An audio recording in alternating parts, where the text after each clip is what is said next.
মা না, আজকে না আমার শরীরটা ভালো লাগছে না, আজকে তুমি রান্না করবে। আচ্ছা, কি রান্না করবে বলো তো? আপনাকে আজকে আমি একটা নতুন রান্না করে খাওয়াবো। কি? সবুজ ফুলকপি।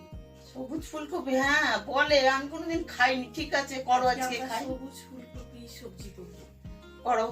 আলু, মটরশুঁটি, গাজর দিয়ে নিরামিষ সবুজ ফুলকপি সবজি। হ্যাঁ করো, খুব দারুণ খেয়ে হবে দেখবেন একদম। কিরকম লাগে, আমার হাতে দারুণ। এই যে আপনারা দেখতে পাচ্ছেন আমাদের নিরামিষ ব্রোকলির সবজি। আপনারা ভিডিওতে দেখতেই পেয়েছেন আজকে আমার শাশুড়ি মায়ের শরীর খারাপ, তাই আজকে আমি তৈরি করছি নিরামিষ ব্রোকলির সবজি। এই নিরামিষ ব্রোকলি তৈরিতে আমরা নিয়েছি গাজর, বিনস, আলু, মটরশুঁটি, ব্রোকলি, এগুলোকে আমরা ছোট ছোট। এরপর আমরা একটা পাত্রে সামান্য জলে 1 চামচ মতো ভিনিগার দিয়ে ব্রোকলিগুলোকে কিছুক্ষণ ভিজিয়ে রাখবো, 10-15 মিনিট মতো। এরপর কড়াইটা গরম করে ওর মধ্যে গোটা গরম মশলা, 4টে শুকনো লঙ্কা, জিরে দিয়ে ওটা একটুখানি নেড়ে নেব ভাজা মশলার জন্য। ওটা একটুখানি গরম হয়ে গেলে ওটাকে আমরা ঠান্ডা করে মিক্সিতে দিয়ে ওটা গুঁড়ো করে। এরপর কড়াইটা গরম করে নিয়ে ওতে আমরা 50 মিলি সর্ষের তেল দিচ্ছি।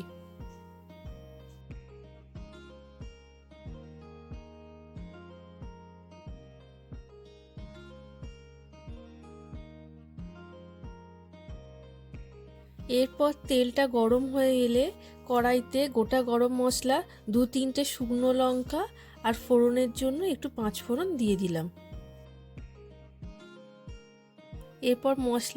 এরপর মশলাটা হালকা করে নেড়ে নিয়ে ভেজানো ব্রোকলিটাকে জল থেকে তুলে রেখেছিলাম সেটা এবার কড়াইতে দিয়ে দেবো। দিয়ে এবার এটাকে আমরা এরপর আমরা একটুখানি সামান্য মতো নুন দেবো, দিয়ে নেড়ে নেবো একটুখানি।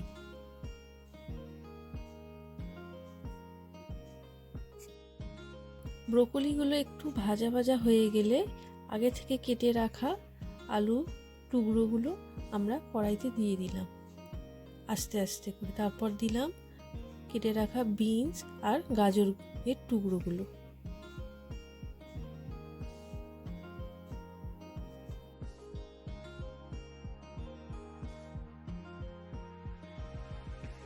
এরপর সবজিগুলোকে একটু নেড়ে নিয়ে ঢাকা দিয়ে রাখবো কিছুক্ষণের জন্য। পর ঢাকনাটা খুলে একটুখানি নেড়ে নিয়ে আমরা সবজিটার মধ্যে সামান্য নুন দিয়ে দিলাম স্বাদ মতো।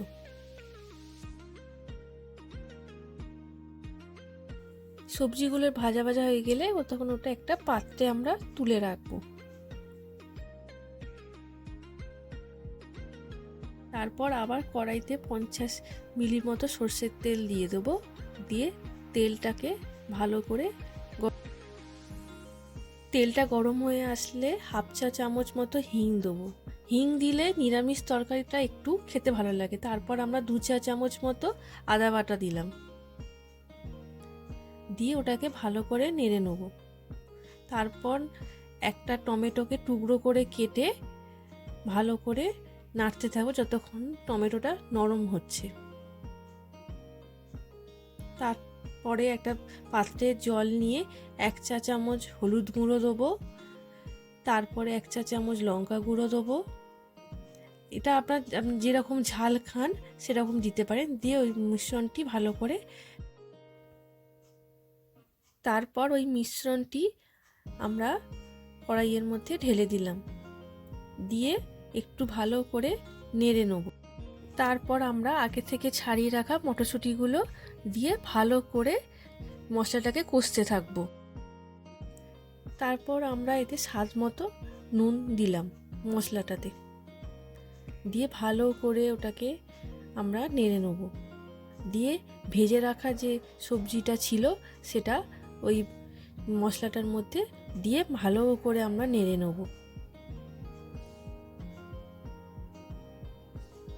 দিয়ে এবার আমরা সবজিটার মধ্যে 150 মিলি মতো জল দেবো সেদ্ধর জন্য।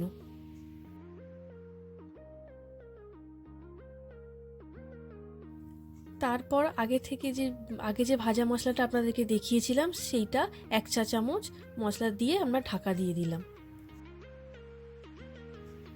ঢাকনাটা খুলে দেখবো একটুখানি যে আলুগুলো সেদ্ধ হয়েছে, এখানে ভালো করে নেড়ে চেড়ে নিচ্ছি, দিয়ে ওপরে একটুখানি ধনেপাতা ছড়িয়ে দেবো। দেখতেই পাচ্ছেন জিনিসটা কি সুন্দর দেখতে হয়েছে এবং জিনিসটা খুব খেতেও ভালো হয়েছে। শাশুড়ি মা তো খেয়ে বললো খুব সুন্দর হয়েছে, এটা আপনার বাড়িতেও ট্রাই করতে পারেন, করেই ভালো লাগে। আমাদের শাশুড়ি বৌমার রান্নার জুটি যদি আপনাদের ভালো লেগে থাকে তাহলে ভিডিওটি লাইক করবেন, সাবস্ক্রাইব করবেন আমাদের চ্যানেলটি এবং পাশে থাকা বেল আইকনটিকে অন করে দেবেন যাতে আমাদের প্রত্যেক দিনই নিত্য নতুন রান্না আপনাদের কাছে তাড়াতাড়ি পৌঁছে যায়।